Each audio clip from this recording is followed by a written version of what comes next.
Herkese merhaba.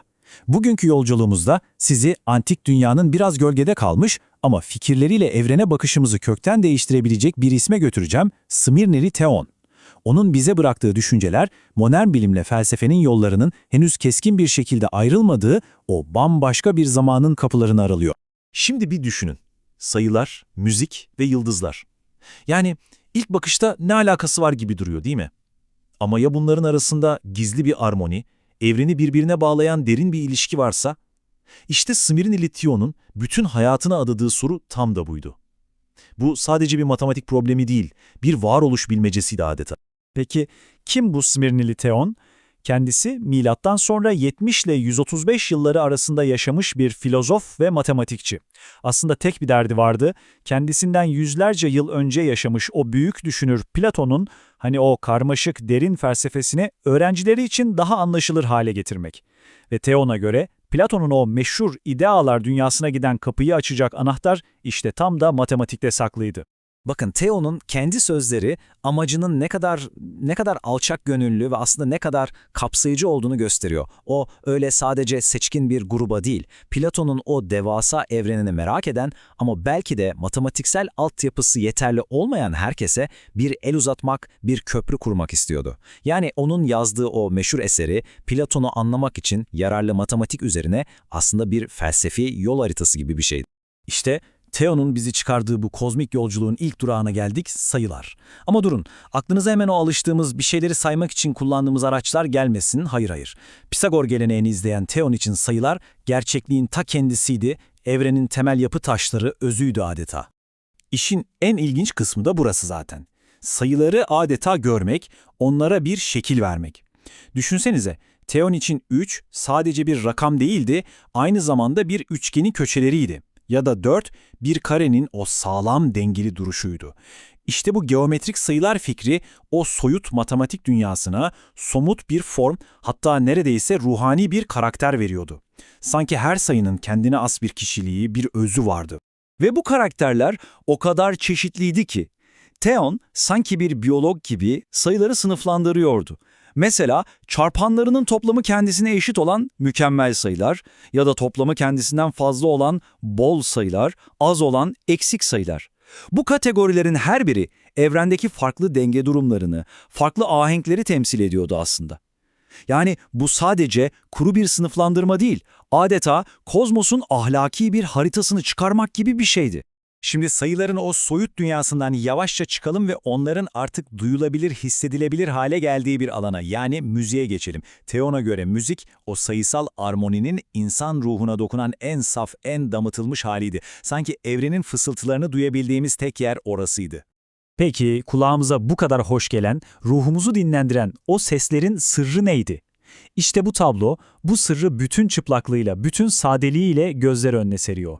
En temel, en evrensel armoniler. Bakın oktav, beşli, dörtlü. Bunlar aslında en basit tam sayı oranlarından ibaret. 2'ye 1, 3'e 2, 4'e 3. Güzellik, matematikteki bu inanılmaz zarif basitlikte gizliydi. Bu, estetiğin ve matematiğin aynı dili konuştuğunun en somut kanıtıydı belki de. Theon'un analizindeki hassasiyet o kadar ileri gitmiş ki en küçük müzikal aralıklara, o yarım tonlara bile matematiksel bir kimlik vermiş. Mesela farklı müzik modlarında kullanılan bu yarım tonların bile kendilerine has özel sayısal oranları var. Bu da neyi gösteriyor? Theon'un evreninin en küçük zerresine kadar akılcı, matematiksel bir düzenle işlediği fikrini iyice sağlamlaştırıyor. Ve işte geldik zirveye, sayıyla müziğin birleştiği o en tepe noktaya. Kürelerin müziği. Theon ve Pisagorcular için gezegenler gökyüzünde öylece sessizce süzülen cansız gök cisimleri değildi, hayır. Her biri yörüngesindeki hızı ve dünyaya olan uzaklığıyla orantılı olarak biz fanilerin duyamayacağı ilahi bir nota çıkarıyordu. Bütün bir güneş sistemi sanki dev bir orkestra gibi hiç durmadan o muhteşem kozmik senfoniyi çalıyor. İşte bu kozmik senfoni fikrinden ilhamla yolculuğumuzun son büyük durağına, yani gökyüzüne, astronomiye bakalım şimdi de. Theon için yıldızları ve gezegenleri incelemek, adeta Tanrı'nın bestelediği o muazzam eserin notalarını deşifre etmeye çalışmak gibi bir şeydi.